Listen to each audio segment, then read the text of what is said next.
Hi guys, I'm Britt. Today I'm going to show you how to use dry shampoo. So this stuff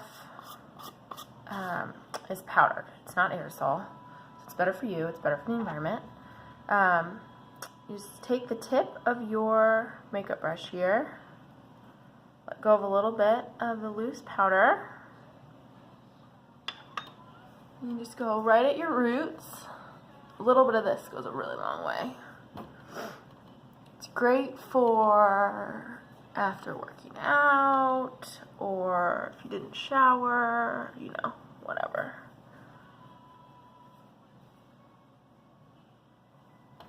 A little bit on the bangs and the hairline.